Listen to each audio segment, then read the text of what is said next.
So if you watch everything that's happening around you, and if you look at all of the stories around intense heat waves, intense storms, the war in Ukraine, continuing stories around corruption, you look at how global leaders are changing or aren't changing, it can be quite difficult to work out what the future will hold for you and for your children. Do you have any idea of what your grandchildren, how they'll be living? Well, one person with huge experience in looking at the future and planning scenarios is Clem Suner, the well-known futurologist. Clem, good afternoon to you. Good to talk to you again. It's been a long time.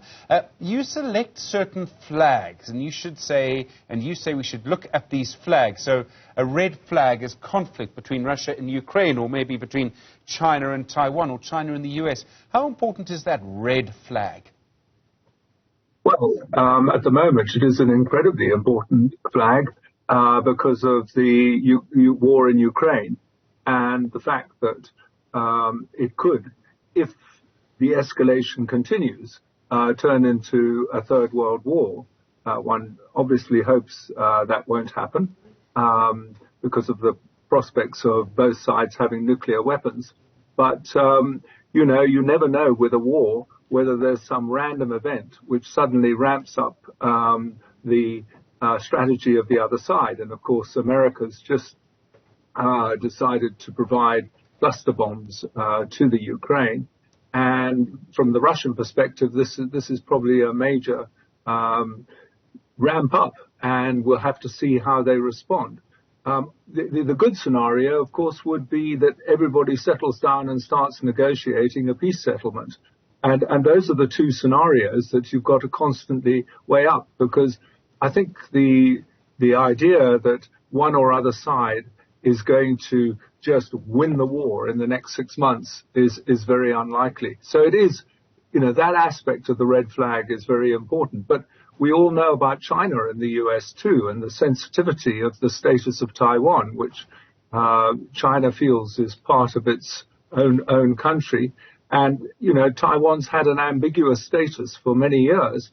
But again, this issue has come to the fore, as well as obviously, in many ways, a deteriorating trading relationship between the two countries because they've imposed sanctions on each other.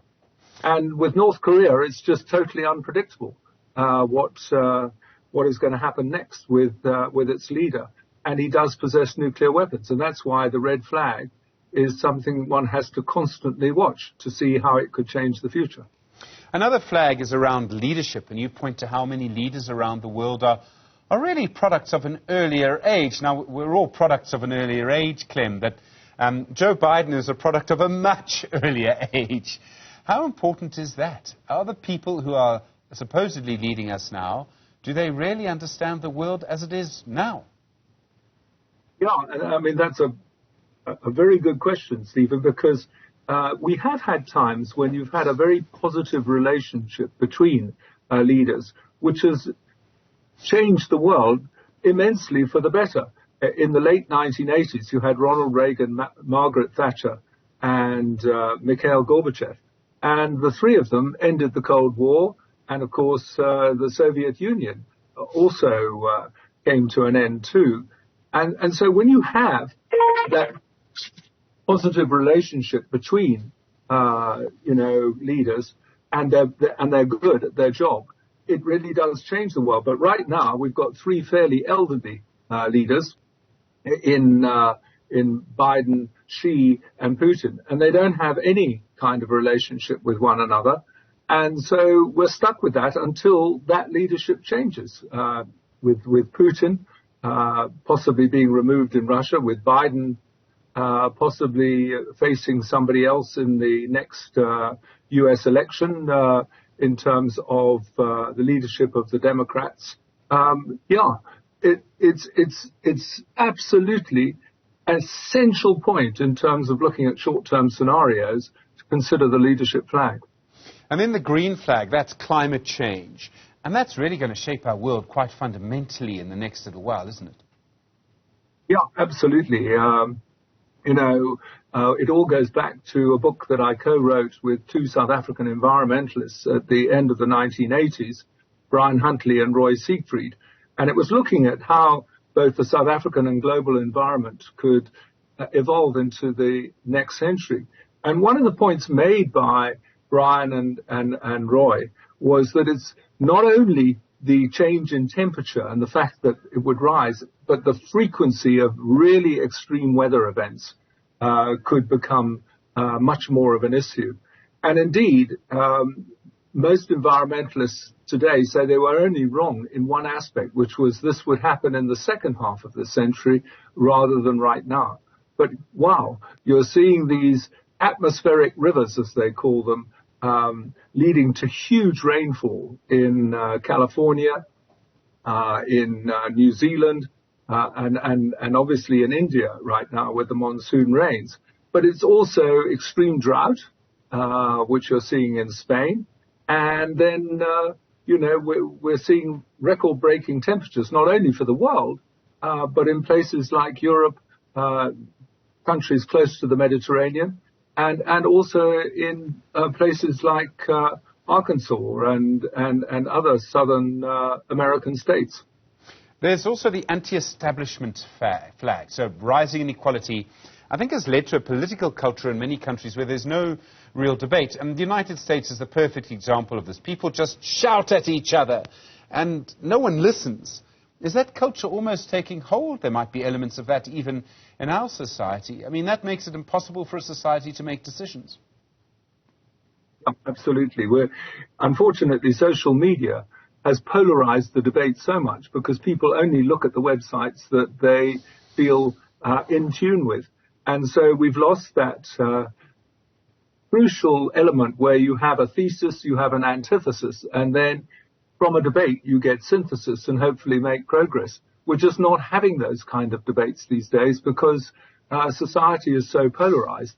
And social media is obviously one reason, but the other reason is that you've got this rising gap between the rich and the poor in many societies, which really started in 2008 with the financial crash.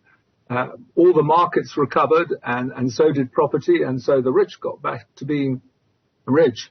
But a lot of ordinary people, particularly in places like the UK, who exist on their wages and salaries, haven't done that well since 2008. In fact, somebody told me the other day that a nurse working for National Health in the UK, in real terms, is worse off than he or she was in 2007.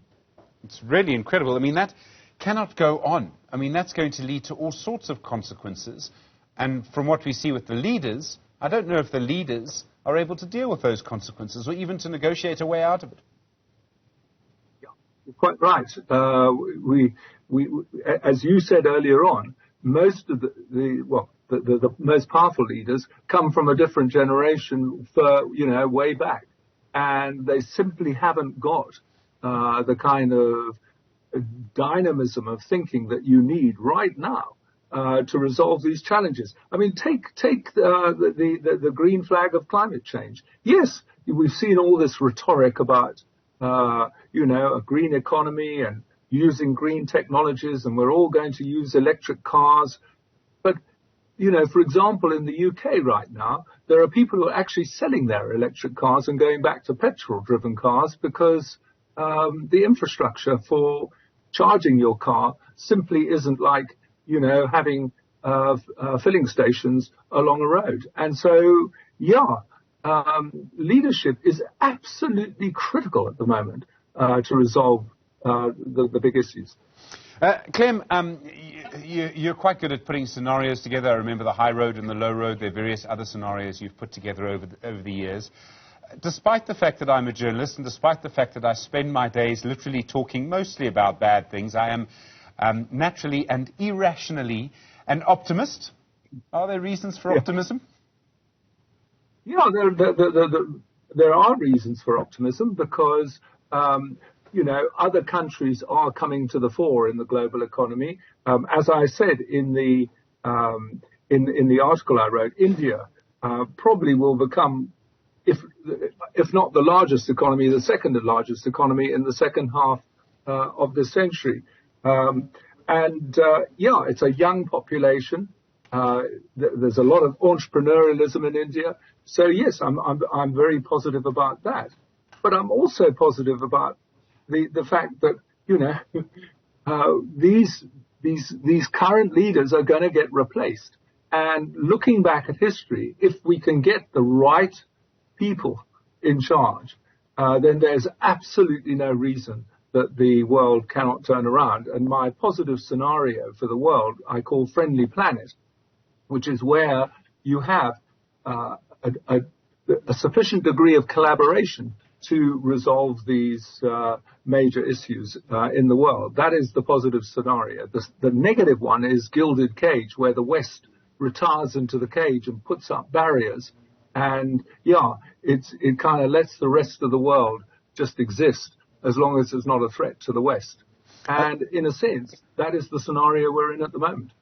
I suppose probably the biggest flag in all of this in the next 2 years is probably still Russia and Ukraine. Would that be right? I mean, sure, something could happen in China that completely makes Russia-Ukraine look even smaller. But I suppose the biggest determinant of what happens for the moment is the war in Russia, in Ukraine. Yeah, for Europe it certainly is. You know, you have this terribly divided continent now. And, you know, it's caused a lot of disruption. Europe has managed to get around the oil and gas problems. It's doing the best that it can. But as I said in the article, it's an aging society, and therefore its economic prospects aren't nearly as good as America, which, you know, hasn't been too much damaged by the war in Ukraine. But the fact that this war could develop into something much more serious, where the possibility of nuclear weapons comes into play, means that it is the most important short-term flag. But from a long-term point of view, the existential flag is the green flag of climate change. Clem Suner, thank you. The futurologist and scenario planner. Could go on for another hour. Clem, really do appreciate the time. Good to talk again.